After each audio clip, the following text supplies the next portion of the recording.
TCU versus Wisconsin in the Rose Bowl. This is my best bet of the week. Marco, I'm going to tell you what you might have missed in this game. Enlighten me, sir. This is a simple handicap, which I like, because if it gets complicated. You are a simple man.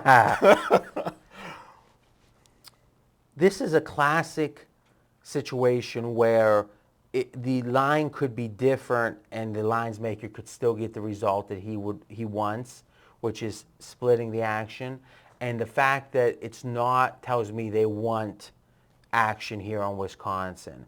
And I'll give you an example. And you talked about it before the show. Right now, about 3/4 of the betting. And though most action does happen on game day, with bowl games this big, you're going to get a decent amount of early action. 3/4 of the action's on Wisconsin.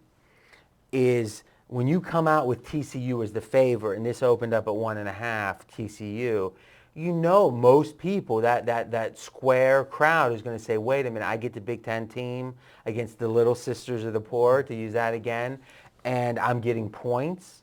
This game could have opened pick'em or Wisconsin won, and you would have split the action. They knew they were going to be getting disproportionate action, lopsided action, which means they're not afraid of it. And another place where this comes in is oftentimes in college football and college basketball, you have a home team that's unranked against a ranked road team, and the home team is a small favorite, like 1.5. In truth, in that case, a lot of the squares say, I get a ranked team and I'm getting points, and they jump at it.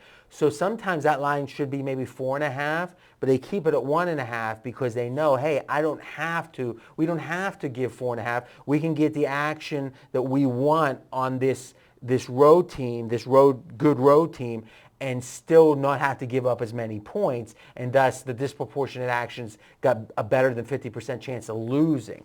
Right here, if they believe that TCU should, let's say, be 4.5, they can still open up like they did at 1 and still get Wisconsin action, not have to give all those Wisconsin people 4.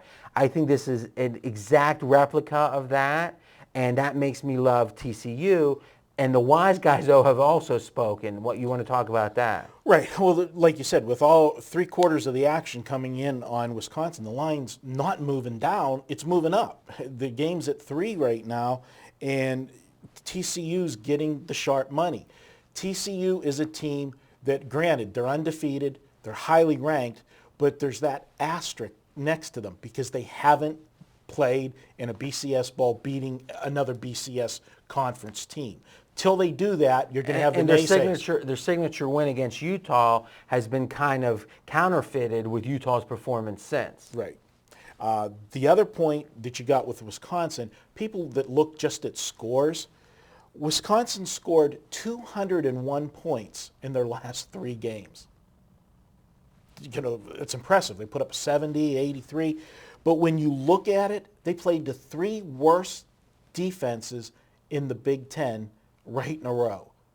So it makes it look that much, their performance that much better. They're playing one of the best defenses in the country. The other thought is people say that big offensive line of Wisconsin is just going to manhandle the smaller TCU team.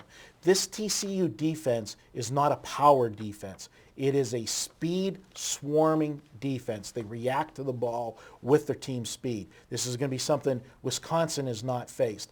I like TCU. I can't disagree with you in this game. It's not often that we agree so wholeheartedly, but I do like TCU in this game with you. Well, when we're at the poker room at the Bellagio and I say, hey, what about the buffet? You never say no. Oh, what a guy. What a guy. All right, let's talk about something that Vegas Runner brought up in a college basketball video in December. What he mentioned was that because the public gets more involved in college basketball, that the lines maker won't move upon sharp action as quickly because they can predict pretty accurately what action is going to come in later. The fact that they're expecting Wisconsin action in this game and they still move to the key number of 3 means that the move on from the wise guys, the amount of money bet and the quality of those faces that are making the bets, and that's what the books call it, booking faces. The sharpest guys with big money have to be on TCU here because they know they're going to be getting Wisconsin at 3, and they don't care because they've gotten so much money on TCU. And to me, that's a big move. It's not just a 1.5. It's not just going on the key number of 3. It's moving so significantly when you know the public's coming the other way. I agree with you, sir.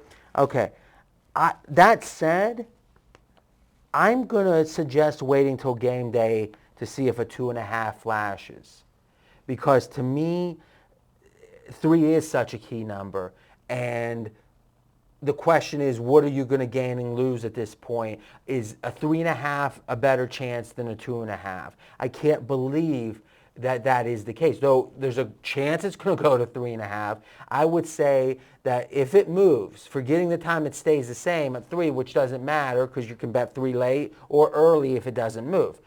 I think the odds are at least 75-25 it goes to 2.5 rather than going to 3.5, assuming that it does move. So, and at 2.5, I love this game. At 3, I like it a lot. All right, so I'm going to project out and make this my best bet, and I've got TCU 31-25. That does speak to, 6 points in a 3-point game. That 3 points, the difference between 6 and 3, is what all the value is in these games. And we try to give realistic scores here. I think that if this line was 6, I would think it's probably a 50-50 result. At 3, I think it's 56% or whatever towards TCU. Any closing thoughts, Marco?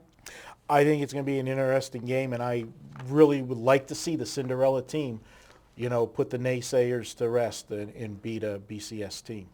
And last point, TCU, Vegas in their rankings consider TCU to be the 3rd best team in the country.